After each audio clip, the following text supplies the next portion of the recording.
ఒక అడవిలో ఒక భయంకరమైన పులి ఉండేది.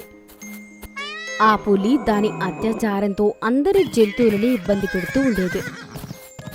అందరూ కోరుకునేవారు ఆ పులి అడవిలో నుండి ఎక్కడికైనా దూరంగా వెళ్ళిపోతే బావుండు అని. కానీ ఆ పులి బలం రోజురోజుకి పెరుగుతూనే ఉంటుంది. ఆ పులి కోపం వల్ల చాలా పశుపక్షులు వాటి ప్రాణాలు కోల్పోయారు. ఒకరోజు గర్భవతి అయిన కారణంగా ఆ పులి ఆరోగ్యం చాలా పాడవుతుంది. అది వేరే అడవికి వెళ్ళి వైద్యం చేయించుకోవాలి అని ప్రయత్నిస్తుంది. కానీ దాని శరీరం బలమే ఉండదు లేచి వేరే అడవికి వెళ్ళి వైద్యం చేయించుకోవడానికి. అది చుట్టుపక్కల ఉన్న వాళ్ళని సహాయానికి పిలుస్తూ ఉంటుంది. అరే, ఎవరైనా ఉన్నారా? నాకు కాస్త సాయం చేయండి. ఈ అడవిలో ఎవరూ లేరా? అప్పుడే అక్కడి నుంచి ఒక మేక వెళ్తూ ఉంటుంది. ఆ మేక నొప్పితో అరుస్తున్న పులి శబ్దం వింటుంది. ఇంకా దాంతో ఇలా అంటుంది. ఏమైందక్క? నీకేమైనా బాధగా ఉందా? నాతో చెప్పు. అరే అరే మేక, నువ్వా? మంచిదైంది నువ్వైనా వచ్చావు. నేను తల్లిని కాబోతున్నాను. ఇంకొంత క్షణంలో నా బిడ్డ ఈ ప్రపంచంలోకి వస్తుంది. కానీ నా ఆరోగ్యం అస్సలు బాగోలేదు. నేను ఖచ్చితంగా చనిపోతాను. కానీ నాకు ఒకటే కంగారుగా ఉంది. నేను చనిపోతే నా నా బిడ్డని ఎవరు చూసుకుంటారు జాగ్రత్తగా అని. దానివల్ల నేను చనిపోయినా నా ఆత్మకు శాంతి దొరకదు. నేను చాలా తప్పుడు పనులు చేశాను. అడవిలోని ఎన్నో జంతువుల్ని చంపి తిన్నాను. అందుకే భగవంతుడు నాకు ఈ శిక్ష వేశాడు. మేకకి ఆ పులిని చూసి చాలా జాలి కలుగుతుంది. ఇంకా అది ఇలా అంటుంది. నువ్వేమీ కంగారు పడకు, అంతా బాగే జరుగుతుంది. ఒకవేళ భగవంతుడి వల్ల నీ ప్రాణాలు కోల్పోయినా సరే, నీ బిడ్డ బాధ్యత నాది, సరేనా? నేను చూసుకుంటాను. అలా మేక చెప్తుంది. అంతే, అంతులోనే ఆ పులి ఆరోగ్యం ఇంకా పాడవుతుంది. ఆ పులి యొక్క బిడ్డకు జన్మనిస్తుంది. వెంటనే చనిపోతుంది. అడవిలో జంతువులన్నీ పులిని చూడ్డానికి వస్తారు. అప్పుడు మేక వాళ్ళందరితో ఇలా అంటుంది. నేను మీ అందరికీ ఒకటే చెప్పాలనుకుంటున్నాను. పులి అక్క చనిపోయే ముందు తన బిడ్డ బాధ్యతని నాకు అప్పగించింది. నేను చూసుకోవాలనుకుంటున్నాను. మేక అలా అంటుంది. అప్పుడే ఎదురుగా ఉన్న ఏనుగు ఇలా అంటుంది. ఓహ్, ఇది ఎలా సాధ్యమవుతుంది మేక? నీకు ఆ బిడ్డ ఎవరి బిడ్డో తెలుసు కదా. దాని బిడ్డే నా పిల్లని చంపింది. ఇప్పుడు దీన్ని ఎవరు కాపాడతారు? దీన్ని నేను బ్రతకనివ్వను. అలానే అడవిలోని జంతువులన్నీ మేక మీద కోప్పడతాయి. ఇంకా అంటాయి ఆ పులి బిడ్డని అడవిలో నుండి బయట పడేయాలి అని. అప్పుడే అక్కడికి సింహం రాజు వస్తాడు. అన్ని విషయాలు తెలుసుకున్న తర్వాత మేకతో ఇలా అంటాడు. నేను మేకని ప్రశంసిస్తున్నాను. చనిపోతున్న పులిని క్షమించింది. ఇంకా తన బిడ్డని పెంచుతానని తనే తన బాధ్యతను భుజాలపై వేసుకుంది. మనమందరము కూడా తనకి సహాయం చెయ్యాలి. ఆ బిడ్డని మనం పెంచి పెద్దది చెయ్యాలి.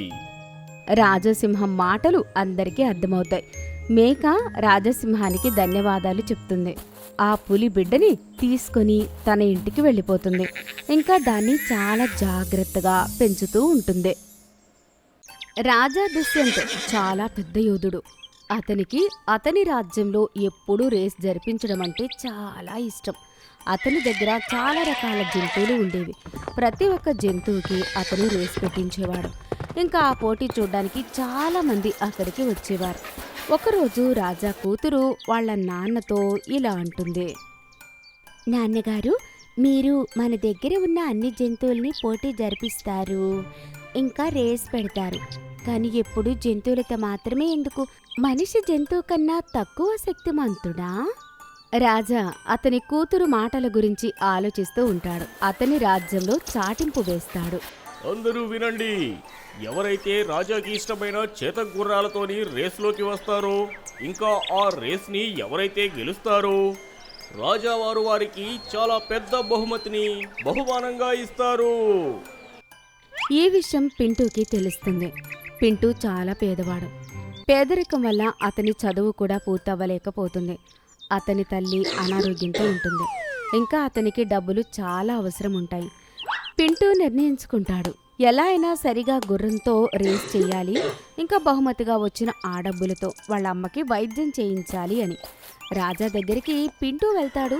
రాజా పింటూ మాటలు వింటూ ఉంటాడు. ఇంకా అతనికి గుర్రంతో రేస్ పెడతారు. గుర్రం రేస్ చేసిన తర్వాత పింటూయే ముందు వస్తాడు. అది చూసి అందరూ ఆశ్చర్యపోతారు.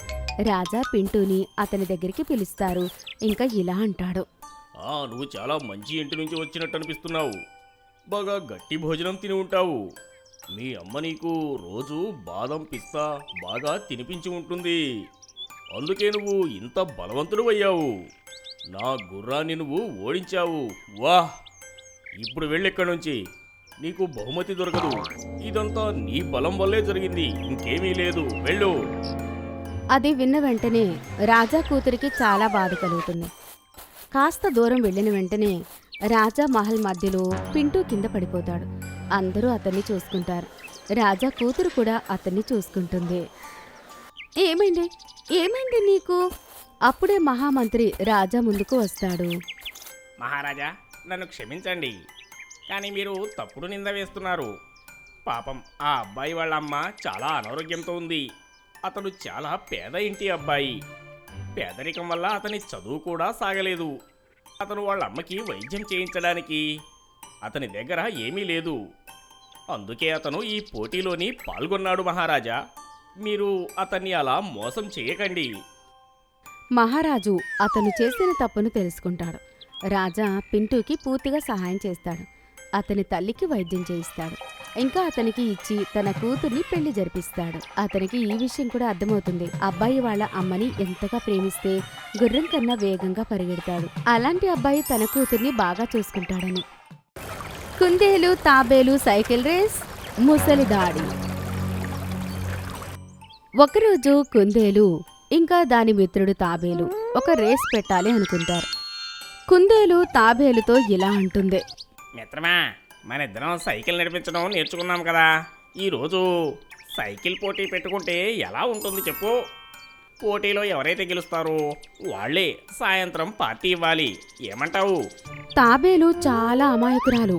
తన కోరిక ఎప్పుడు తన మిత్రుడు ఆనందంగా ఉండడమే. అది హా అంటుంది. ఓ, ఎందుకొద్దు? తప్పకుండా పదా, నీ సైకిల్ తీ. కుందేలు ఇంకా తాబేలు రేస్కి బయలుదేరుతారు. తాబేలు ఇలా అంటుంది.